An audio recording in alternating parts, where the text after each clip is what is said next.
Olá, pessoal, tudo bem? Boa tarde. Hoje a nossa formação é sobre educação especial, sobre os desafios para atendimento aos alunos público-alvo da educação especial no ensino regular. Aí eu faço a pergunta, recebi um aluno, como vamos fazer?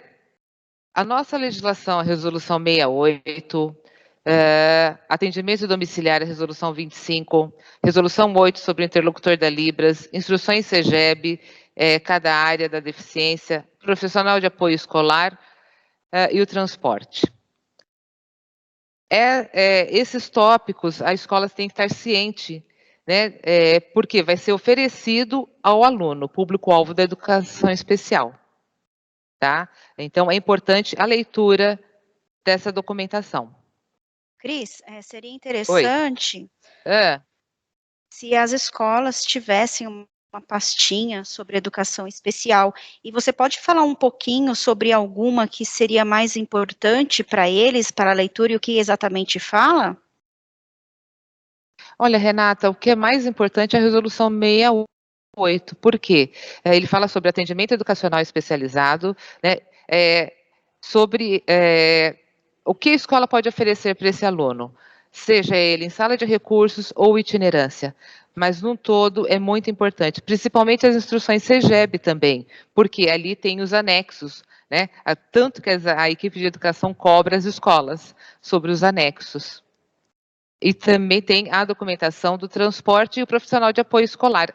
Essa documentação ela está disponibilizada no site da Diretoria de Ensino. Tá? Então, é muito importante que, quando a escola recebe um aluno, ela já estar ciente de todo esse processo. Ah, não, legal, bem interessante. Lembrando que esse PPT ele será disponibilizado após a formação, assim como a gravação, e também colocaremos numa pastinha todas as resoluções, legislações para facilitar. Bom, qual é a nossa proposta do dia? Depois a gente falar um pouquinho sobre a questão da legislação, que ela está vigente ainda, mesmo sendo a SEDUC, ela está fazendo uma revisão. Eu acredito que até o final do ano ela vai ter alguma alteração, tá? Mas, no momento, essa documentação é pertinente à nossa orientação. E qual é a nossa proposta do dia? Retomar os conceitos sobre educação especial na perspectiva inclusiva. O que a escola está fazendo? Discutir a concepção de currículo refletindo sobre suas dimensões enquanto processo e sua implicação sobre as práticas pedagógicas inclusivas. Os nossos professores, como que estão se adaptando a essa nova realidade? Porque 2020 foi um ano de pandemia, ensino remoto, ensino EAD, várias propostas, e esse ano também.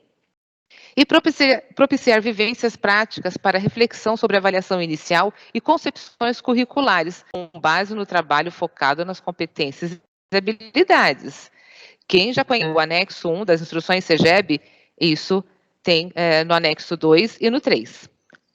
Na retomada dos conceitos, aí eu faço aquela perguntinha, o que a escola está fazendo pelos alunos de educação especial? O público-alvo. Que eu vou deixar uma mensagem para vocês, né? A deficiência não é algo que emerge com o nascimento de alguém ou com a enfermidade que alguém contrai, mas é produzida e mantida por um grupo social na medida em que interpreta e trata como desvantagens certas diferenças apresentadas por determinadas pessoas. Assim, as deficiências devem ser encaradas como decorrentes dos modos de funcionamento do próprio grupo social e não apenas como tributos inerentes a pessoas identificadas como deficientes. Tá? Deixar aí para vocês essa reflexão e também para os professores. Né? A gente tem que pensar nessas pessoas, porque não é uma questão da deficiência, e sim qual é a sua potencialidade.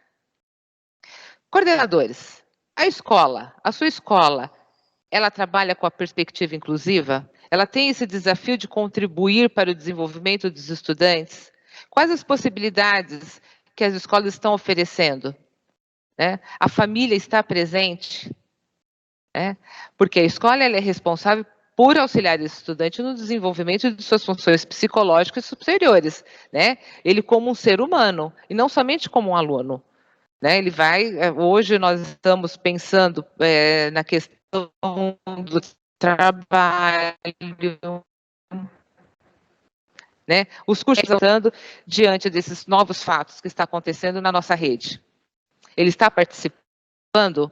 mesmo ele estando à distância, tendo uma aula pelo WhatsApp, pelo centro de mídias. Como que está sendo na sua escola essa questão?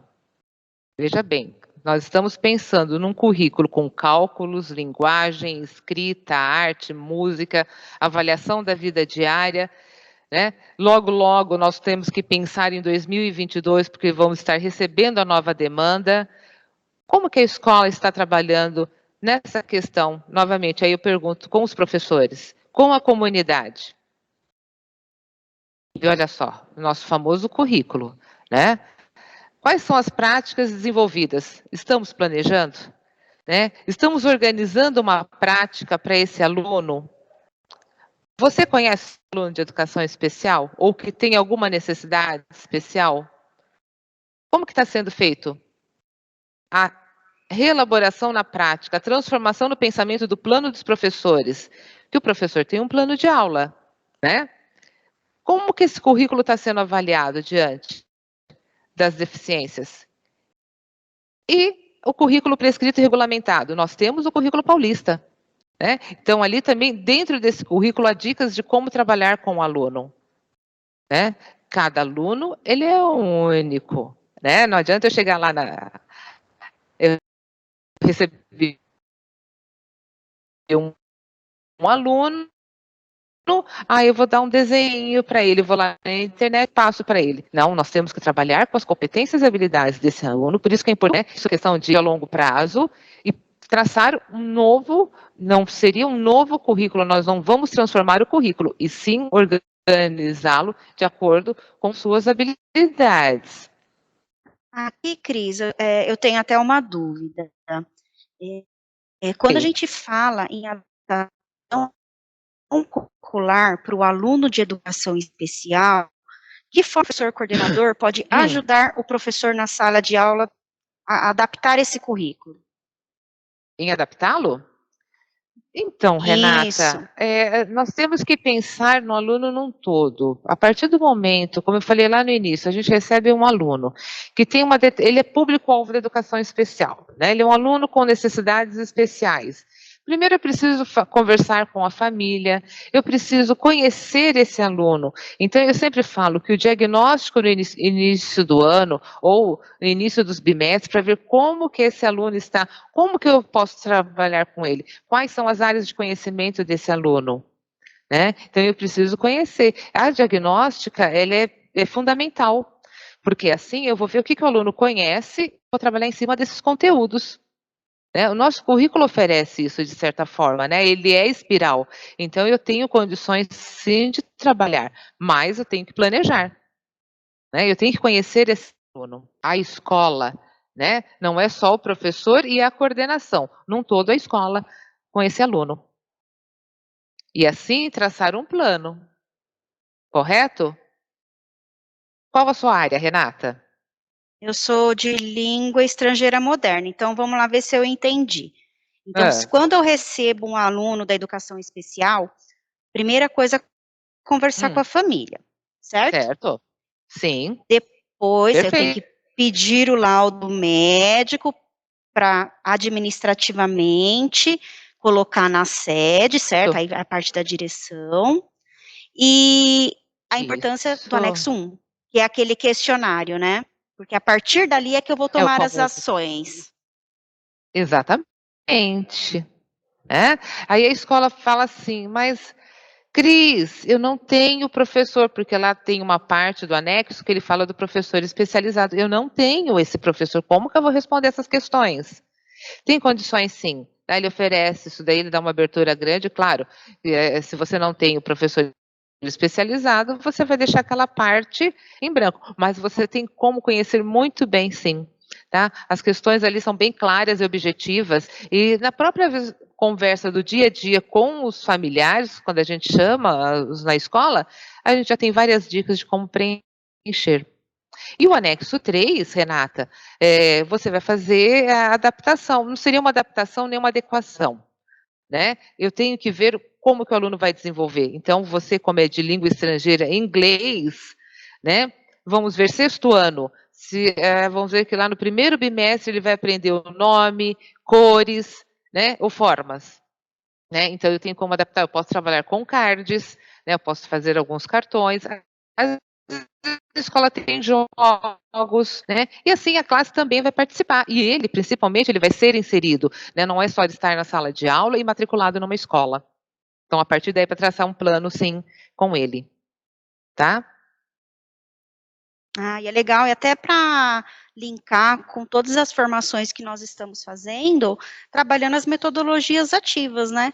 Pedindo para com que Perfeito. outro aluno auxilie, ajude, porque sempre tem aquele coleguinha que é mais solícito, para Uhum. conseguir contextualizar todo aquele ambiente escolar e trabalhar o currículo de uma forma integrada, né? Uma forma interdisciplinar. Exatamente. E o que nós estamos, como você entrou nessa questão das metodologias, existe o ensino colaborativo, que de certa forma está acontecendo também nas escolas, né? Como você falou, coleguinha, né? Às vezes a questão do apoio do professor também junto com a sala, né? A questão do ensino híbrido, uma parte em casa, outra parte na escola. Como que está sendo essa disposição?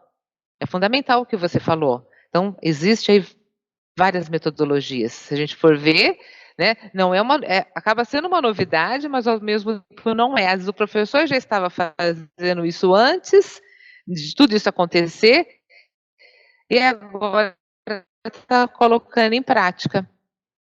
Então, por isso a ação de com esses alunos. Por isso que no primeiro semestre foi solicitado às escolas um questionário para a gente conhecer os alunos também, né? O que a escola está fazendo por eles?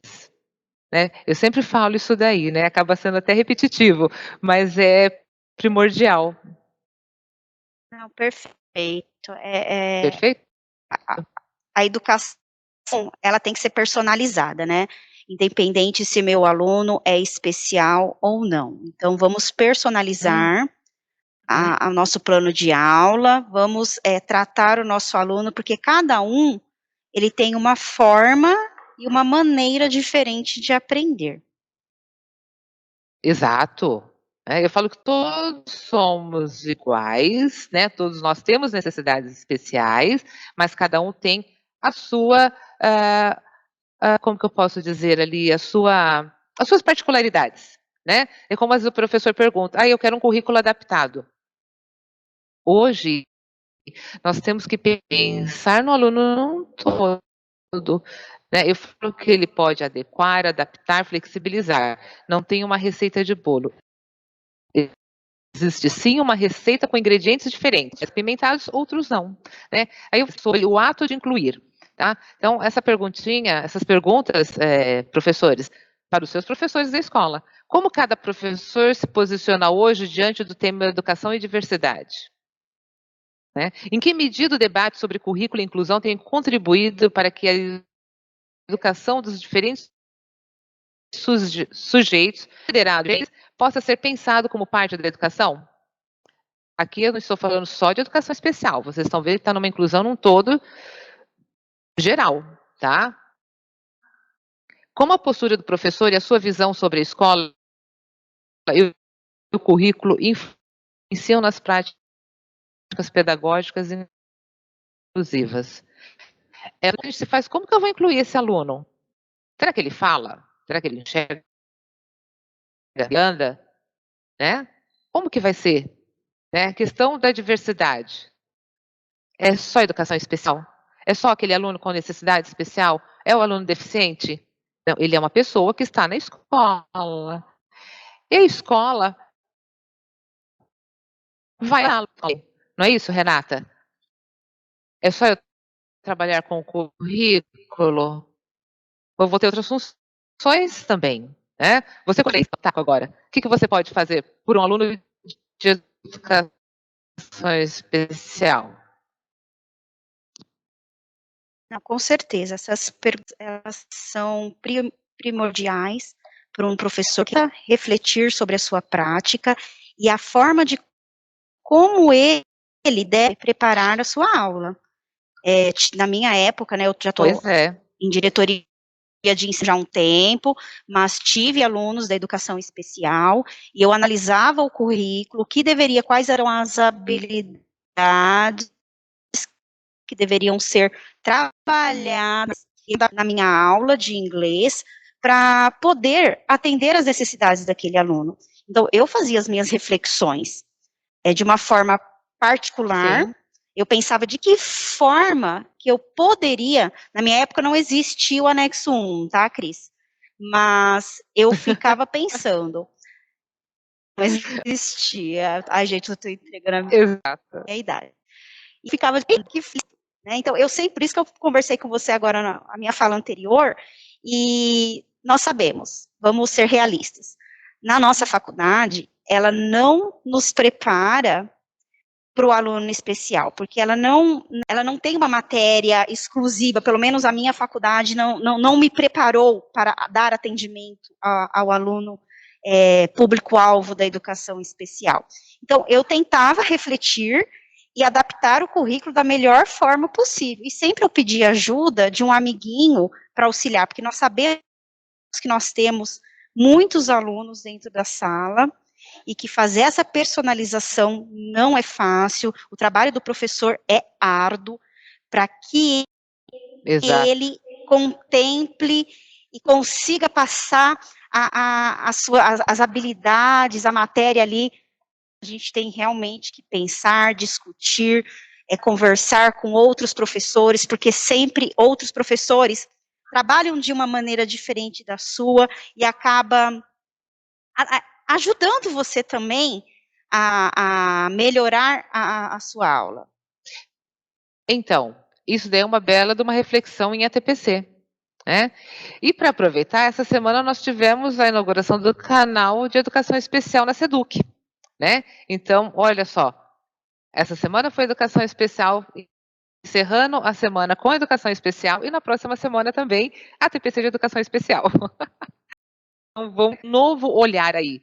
E veja bem, olha só, quando o aluno ele está na escola, olha o olhar do professor. O aluno com deficiência, a deficiência e as possibilidades de intervenção. Eu não tenho só que pensar na deficiência, né? Esse aluno ele está na escola, ótimo. A gente assusta, como eu falo, novo assusta, mas eu vou ter que trabalhar com ele. Né? A gente sabe que tem muitos professores na rede que fazem um excelente trabalho na área da educação especial. Em muitas escolas também, agora acredito que está mais de 1/3 das escolas, com um atendimento educacional especializado. Então, por isso que é importante conhecer. Será que há necessidade? Eu tenho que conhecer, eu não tenho que ficar só em cima de um laudo. Ele é um aluno da escola, né? Ele vai precisar do laudo na questão social, né? Se ele for solicitar algum benefício, né? Mas o laudo, quando vem com uma questão da deficiência, ele não vai mudar, né? A gente tem vários alunos aí, e cada vez mais, todo ano a gente recebe por conta de 200 alunos, é uma média, né? Pode ser um pouquinho mais ou menos, do ensino fundamental da prefeitura. Então, essa ligação com os professores, como que nós vamos fazer? Discutir nos ATPCs, né? Nas reuniões, né? Conhecer e acolher essa família, né? E também é que eu falo que é um triângulo amoroso, né? É a área da saúde, escola e família. Então, os três têm que andar juntos, né? Para a gente ter um novo olhar do professor, com o professor, e não só a deficiência, professores, tá? Vai ter o laudo? Vai, mas eu tenho que trabalhar num todo. Às vezes eu escuto assim nas escolas, se tem laudo eu trabalho, se não tem eu não trabalho. Não é, eu tenho que trabalhar no geral com todos os alunos. Não importa se ele tem deficiência ou não. Por isso que a gente fala nessa questão da necessidade especial, né? O que ele precisa desse aluno? O que esse aluno precisa? Então a gente tem que pensar dessa maneira também, né? Voltando na sua fala, é muito legal a iniciativa da SEDUC, EFAP, COPED, em desenvolver pautas específicas voltadas para a educação especial. E você, unidade escolar, que tem esse aluno que precisa de um olhar diferenciado, verifique com seu professor se ele assistiu à formação. Caso não tenha assistido, vá lá no centro de mídias, repositório, e busque essas formações para trabalhar na ATPC com o seu grupo. E hoje à tarde também nós teremos no canal da Educação Especial mais uma reunião lá para falar sobre esse tema. Então vocês estão vendo que está tendo uma overdose aí de educação especial.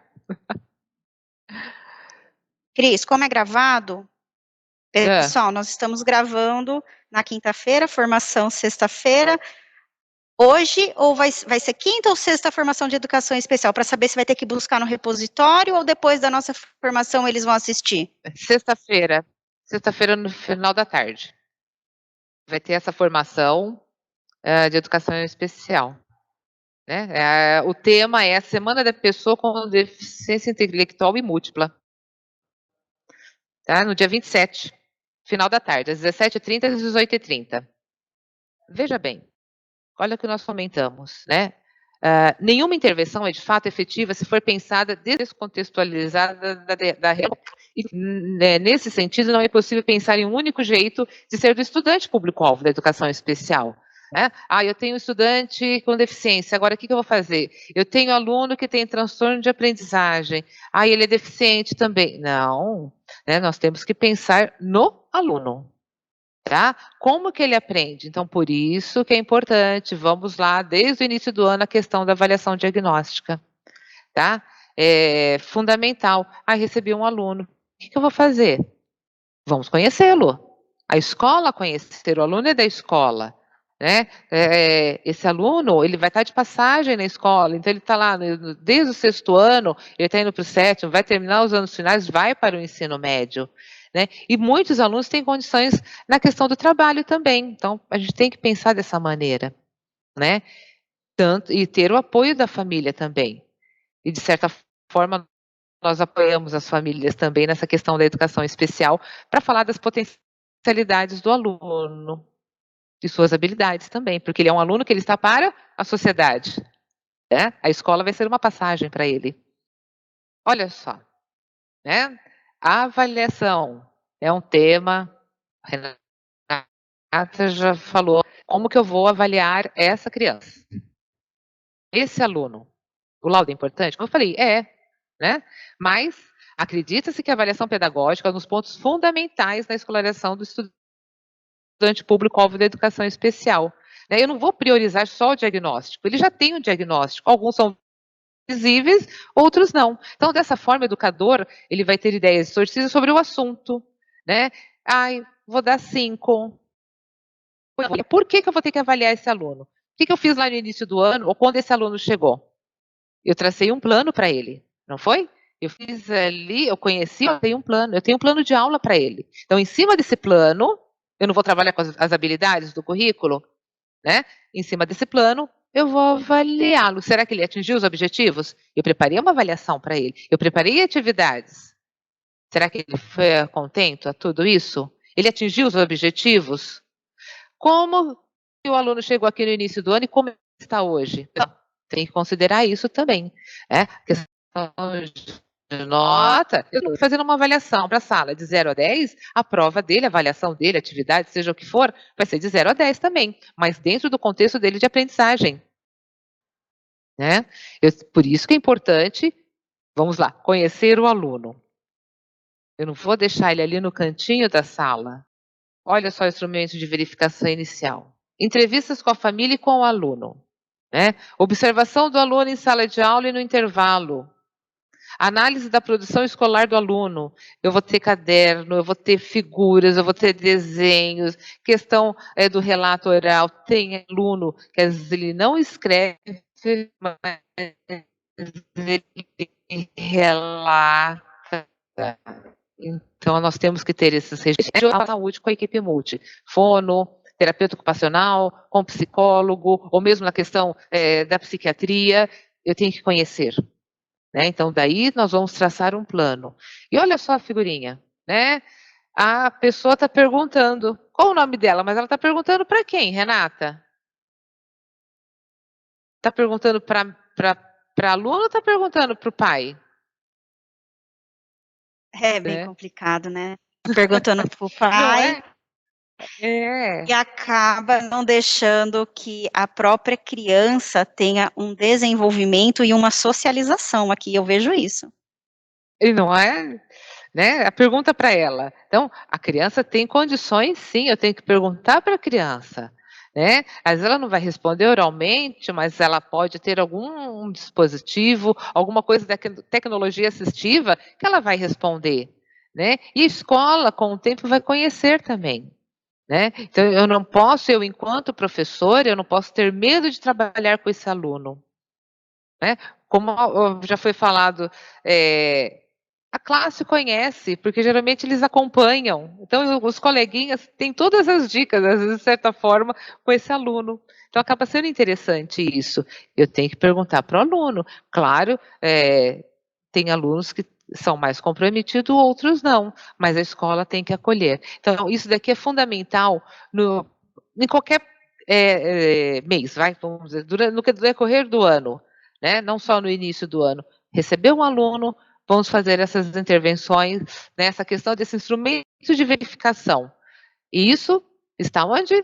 Anexo 1, famoso anexo 1. Tem toda, e daqui está bem resumido, né? Mas lá tem todas as dicas. Eu me lembrei até de um caso que aconteceu comigo e com um amigo.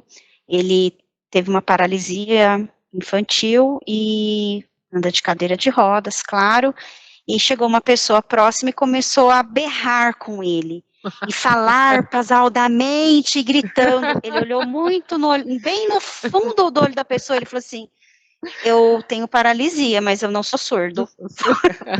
Foi bem constrangedor. Não é? É. Então, é a forma como nós interpretamos a deficiência de cada um. Não é? Olha só, tá vendo? A gente vai gritar, né? A gente vai ver, eu sou a Cristiane, você é a Renata, não é assim. Eu tenho que entender. E às vezes mesmo aluno surdo, ele é surdo, como que a gente vai?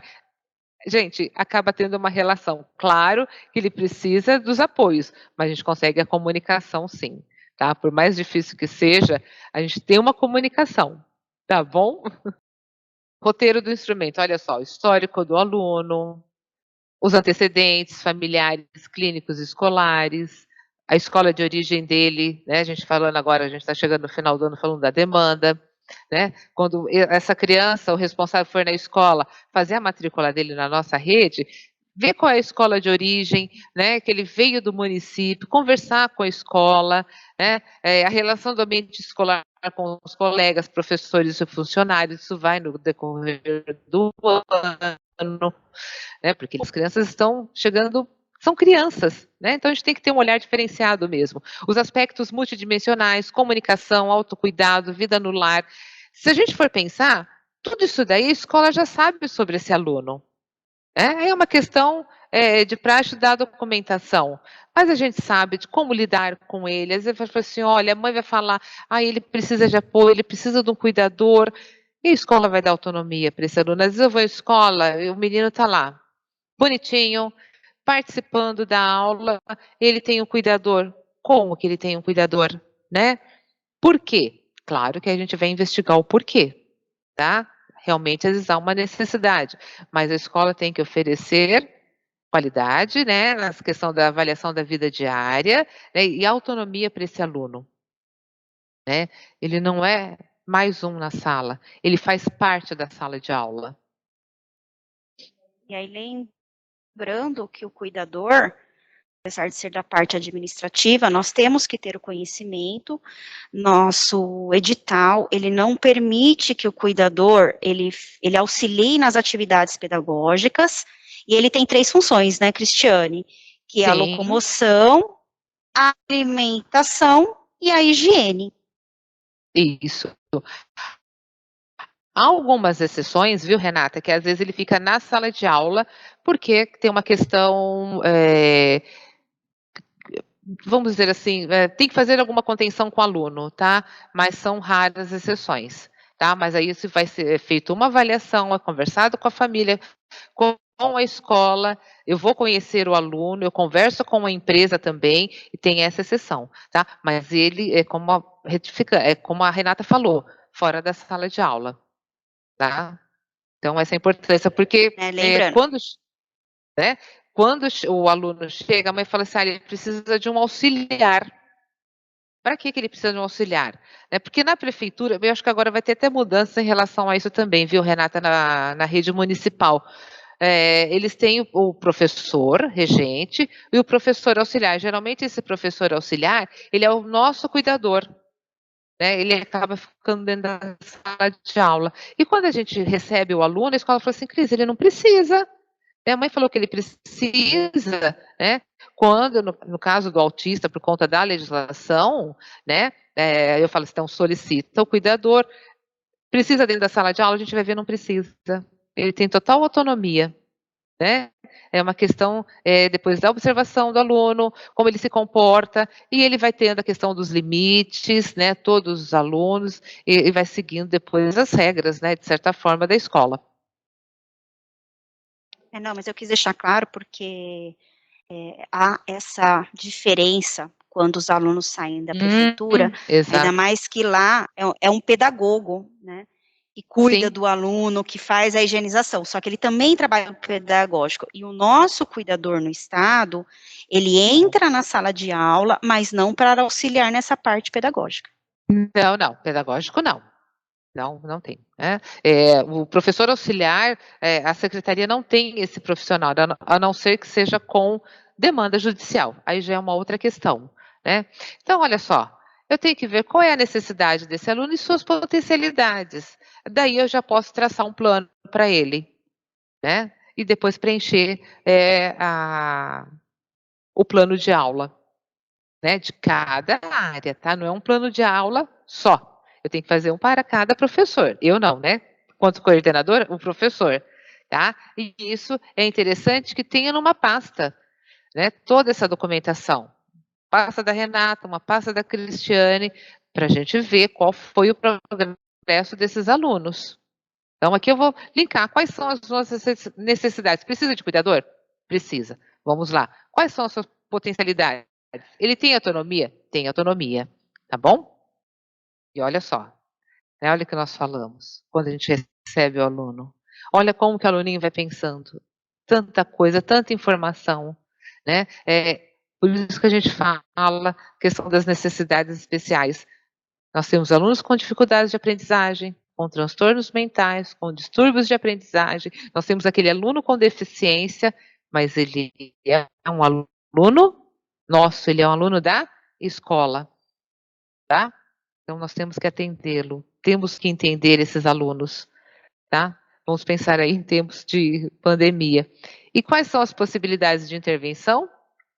Essa menininha pensando, as perguntinhas lá no início, depois a gente pode até ver a questão da interação, as perguntas possíveis que nós vamos receber, Quem é? Correto? O que nós podemos fazer por esses alunos? Esse aluno chegando na escola, nós vamos ver a questão de comunicação, a rotina, a adaptação, organização, comportamento, a previsibilidade, como que ele vai se comportar? Aí tem uma menina cadeirante, olha a imagem, brincando com uma coleguinha.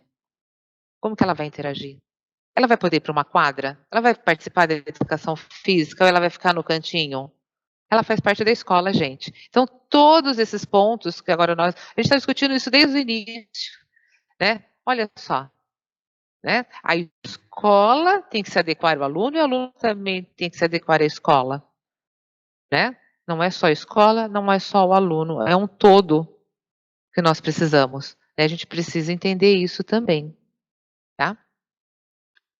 Olhando essa figura, eu lembrei que nessa semana está acontecendo as Olimpíadas de Tóquio, do Paralímpica, e eu estou encantada com as modalidades e a participação e a garra que eles estão nas Olimpíadas. É muito, muito emocionante. É emocionante e gratificante ver a luta dessas pessoas, Chegar onde eles chegaram. Vai ver o que eles passaram também na infância, né? Eu não me recordo o nome do nadador que ele foi nado costas, que ele ganhou medalha, e acho que um deles bateu o recorde, né? Essa semana na piscina. Então, é fantástico. Quem tiver a oportunidade, falando nessa questão de Olimpíadas, Renata, tem o Centro Paralímpico em São Paulo, ali na Imigrantes. Quem tiver a oportunidade de conhecer, é fantástico. Nós tivemos alunos, acho que em 2018, 2019, que estava frequentando o centro. A física, acredito que já conheçam, né? Mas é excelente, e assim, é lindo de se ver a questão da garra deles, na questão de treinamento e como os professores tratam os alunos e como que eles fazem as adaptações simples de se fazer, de o aluno participar de qualquer campeonato, vamos dizer assim. É muito bonito. Quem tiver oportunidade, vai. Já foi, Renata? Não, infelizmente eu não tive, mas agradeço a dica e vou analisar e verificar no site como isso é possível. Vamos lá. A adaptação curricular. Quando fala esse nome adaptação, pessoal, gente, eu vou ter que mudar o currículo. Não, eu não vou mudar o currículo. Nós temos que ter uma ação planejada e sistemática, tá? Não é assim, como eu falei, eu vou pegar um desenho e ele vai desenhar, ele vai pintar. Não. O desenho tem que ter um significativo, né? São as atividades, né, concretas. Então, deve ser coerente às reais necessidades do aluno e sua funcionalidade e potencialidades. Tá? Eu não posso pegar, eu vou dar um desenho e ele gostou. Eu vou dar um caderno de caligrafia. Não, gente. Se o aluno escreveu com letra cursiva, ótimo. Se ele escreveu com letra bastão, ótimo. Né? A gente tem que continuar o aprendizado dele. Então, eu tenho que pegar, e olha, o caderno do professor, o currículo paulista, ele está muito bonito, e tem até dicas também de como trabalhar com o aluno. Por isso que eu falei, o aluno ele é único, cada um tem a sua necessidade em relação à adaptação curricular, ou flexibilização e adequação. E hoje, o que nós estamos falando também, nessa questão do ensino híbrido, né, das metodologias, nós estamos, agora se fala muito no desenho universal de aprendizagem, tá? O que vamos arquitetar para esse aluno? Como que ele vai aprender? O que a escola está oferecendo para ele, além dos apoios? Mas, enquanto professor, eu tenho que oferecer o currículo para esse aluno, tá? No início do ano, saiu um documento sobre a questão da flexibilização curricular, tá? Que veio da SEDUC, ele tem várias dicas também, tá? Saiu em rede. Depois a gente vai colocar na pastinha da educação especial, certo?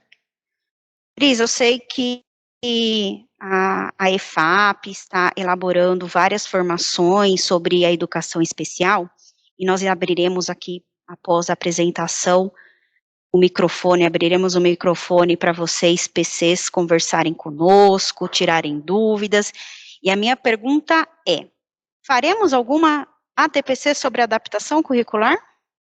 Sim, faremos sim. E está no forno, tá? Logo, logo está saindo. Aí é uma questão de agenda agora, Renata, tá? Mas teremos sim. Teremos sim a questão da prática. E vocês podem até ir pensando também de mostrar algumas práticas. O ano passado, na questão dos ATPCs de educação especial, eu pedi as práticas para as escolas, né? E teve, assim, foi fantástico. Tá? Várias escolas encaminharam, as escolas com sala de recursos, né, com atendimento educacional especializado, e mesmo as que não tinham, encaminharam atividades mostrando como que o aluno estava fazendo essas atividades em casa. E foi legal que teve muita participação da família também. Né?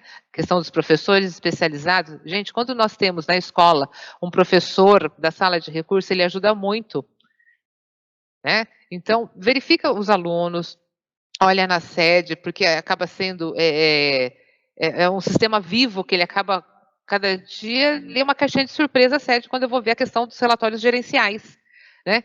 O que eu percebi esse ano? Tinha escola em 2019, 2020, que tinha 4, 5 alunos. Tá? Agora, eu fui ver, tem escola que está com 20 e 24, as mesmas escolas, aumentou o número. Então, a gente tem que pensar, assim, no atendimento educacional especializado, tá? Depois vocês vão lá, veja na resolução 68, né, a questão da abertura do AE, tanto em forma de sala de recursos ou itinerância, tá? Quando tem a itinerância, quando a escola não tem um espaço, não tem uma sala ali disponível nos 3 períodos. Então, é itinerância. Se a escola tem uma sala disponível, faça a abertura da sala. Está bem claro ali na questão de documentação e quais os procedimentos.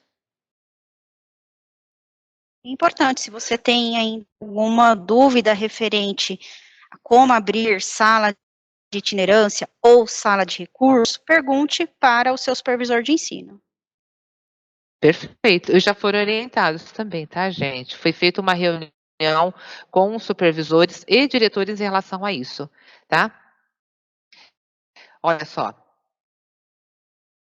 Priorizar determinados objetivos. Então, eu tenho que analisar, eu já conheço o aluno, eu tenho que analisar o que aprender de acordo com aquelas habilidades da matéria que eu estou trabalhando. Ampliar ou elevar o nível de exigência do objetivo. Por quê? Às vezes nós estamos acostumados a trabalhar com menos, às vezes a gente tem um aluno com uma deficiência intelectual bem ali comprometida, né? Então a gente vai trabalhar com menos, mas nós temos alunos com altas habilidades na rede, nós temos que trabalhar com o mais, eu tenho que, mesmo assim, o conhecer desse aluno, né? O que ele pode oferecer. Tá? Simplificar o nível de exigência do objetivo, para ele entender, eu tenho que ler essa atividade. Modificar a temporalização dos objetivos. Às vezes o aluno ele vai trabalhar com essa atividade durante a semana, enquanto a sala já está um pouquinho avançada, mas ele está trabalhando os conteúdos não previstos no currículo comum. Vamos aos desafios. E eliminar esses objetivos ou conteúdos. Então, assim, eu não vou eliminar nada do currículo, mas eu tenho que pensar. Por exemplo, eu estou trabalhando com sistema de numeração. Tá? Ele conhece os números? Até quando ele sabe contar? Né? O professor fala assim, Cris, ele só conta até 10. Ótimo, ele sabe contar até 10. Vamos ensinar ele a contar até 12, até 15. Vamos aumentando o nível de exigência das atividades. Né? Porque o aluno, quando a gente adapta uma atividade, a gente faz alguma coisa diferente, ele percebe por que está igual está diferente da Renata. Porque o meu tem um desenho, dela não tem desenho. Tem aluno questionador. Então, eu sempre falo, não vamos subestimar a inteligência dos alunos, tá? Eles têm condições, sim, de aprender. Claro que nós temos casos na rede que são pervasivos. Aí a gente precisa de um apoio, tá? Substancial para essas crianças, tá? Tem que ter um olhar diferenciado mesmo. E olha só, tanto que nós já vimos, né, na questão das competências de realizar, compreender e observar. Então, eu tenho que pensar nessas questões do currículo, né? Os esquemas apresentativos, procedimentais, os operatórios, como que a gente vai compor uma atividade para esse aluno. Tem condições com o currículo? Sim. Na próxima aula aí a gente vai ver que a questão da prática na adaptação curricular, tá? Tem condições sim. Não é um bicho-papão e a gente acaba assustando, mas não é. Tá? Dá para fazer tranquilo isso daí. Claro, é que eu sempre falo, vai dar trabalho, mas depois é gratificante o trabalho feito e vendo o retorno dos alunos também. Aí é que entra aquela questão da inclusão. O meu aluno respondendo às atividades. É uma inclusão? Sim, ele está correspondendo ao que eu pensei para ele, de acordo com as suas necessidades. Olha só, né? Esse planinho está, né? Qual é o conteúdo? Né? Unidades de medidas não convencionais, quais as habilidades previstas, né? Compreender o processo de medidas, isso daqui já está, tá? É o que eu tenho que fazer. Então, aí é da área de matemática. As habilidades já adquiridas pelo aluno, de acordo com a avaliação inicial, tá vendo a importância? Proposição de atividade experimental envolvendo medições que tomem como unidade para padrão partes do corpo humano ou objetos do cotidiano, né? Às vezes eu posso pegar, por exemplo, uma garrafa de água, né? Eu tenho aqui uma garrafa de água. Então, aqui eu vou ter 500 ml. Eu posso pegar uma de 1000 ml e mostrar para ele, né? Qual é maior, qual é menor, para ele entender. Quais são os recursos pedagógicos, experimentos práticos, palito de fósforo, um cinto, um fundo nas atividades, nas discussões. Como que ele desenvolveu essa atividade? Aí entra também a questão do ensino colaborativo, do co-ensino. Ele desenvolveu essa atividade com a ajuda do professor? Tá. Ele desenvolveu essa atividade com a ajuda dos coleguinhas? Eu vou lá anotar. Ou ele desenvolveu essa atividade sozinho? Ele teve ali um protagonismo para desenvolver a atividade. Então, a gente pensa em toda essa autonomia. Descobrir que ele teve autonomia para fazer sozinho. É bom? Porque ele está desenvolvendo. Olha só. Conteúdo. Elementos de uma narrativa. Habilidades previstas, inferir elementos de uma narrativa. É sua área, né, Renata? De acordo com a avaliação inicial, as habilidades já adquiridas. Quais são as estratégias? Comparação de textos organizados com base na tipologia narrativa, né? Recursos pedagógicos, caderno do professor e o livro didático. Avaliação, produção de síntese de elementos da narrativa escrita, escuta de narrativas para análise de foco. Estou fora do currículo? Não, estou trabalhando com o currículo. Então, eu vou ter que ver a questão das competências, né, das habilidades, sempre de acordo com a avaliação inicial. E aí, vou falar das avaliações, das ações. Qual era o patamar inicial desse aluno? Olha nossas perguntinhas lá no início. Quais as metas estabelecidas para ele, para a turma? Quais instrumentos foram aplicados? Fui coerente com meus instrumentos avaliativos? Sobre quais dimensões incidiram os instrumentos? Quais os avanços e dificuldades? Será que ele conseguiu desenvolver tudo aquilo que eu planejei para esse aluno? Quais as estratégias utilizadas? Foram apropriadas ou não? Considerei as potencialidades e necessidades dos meus alunos? Olha as perguntinhas aí. Quando aí vocês, né, falaram, eu quero adaptação curricular, ótimo. Como que está sendo as minhas ações? Estão sendo coerentes? Eu estou conseguindo atingir os objetivos? Né? Então, aí é um desafio da questão da inclusão. E aí, para uma reflexão, né? Tanto a gente se fala, eu muito quando eu vou nas escolas, né? Então, olha só, a decisão sobre as notas do aluno estará baseada em critérios específicos das propostas delineadas na adaptação curricular. Perceberam? Então, aí vai uma reflexão para vocês. Tá bom, pessoal? E para encerrar aqui a nossa discussão, a gente vai continuar depois, né, com perguntas, né, Renata? Vai ter aí uma interação. Vai essa dica aí para vocês, tá bom? I see a mansard roof through the trees. I see a salty message written in the eaves. The ground beneath my feet, the hot garbage and concrete. Now the tops of buildings, I can see them too.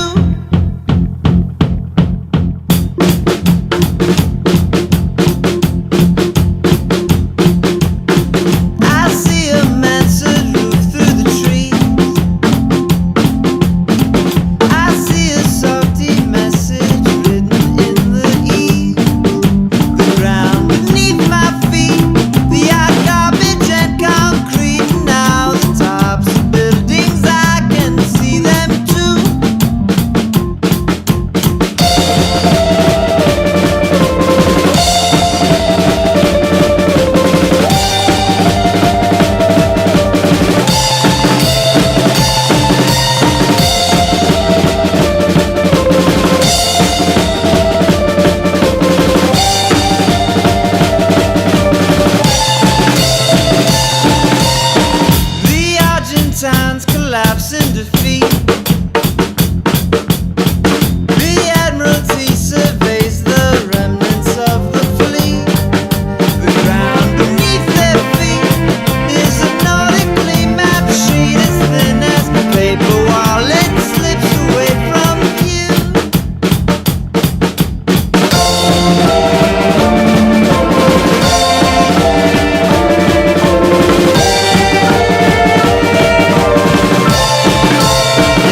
¿Te gusta el video? Solo los rebeldes cambian el mundo. Mi nombre es Serena. Serena. Tengo 14 años. Me encanta hacer videos. Ayúdanos a fundirlo. Ayúdanos a compartir. Muchas gracias. Mil modalidades. Perfecto.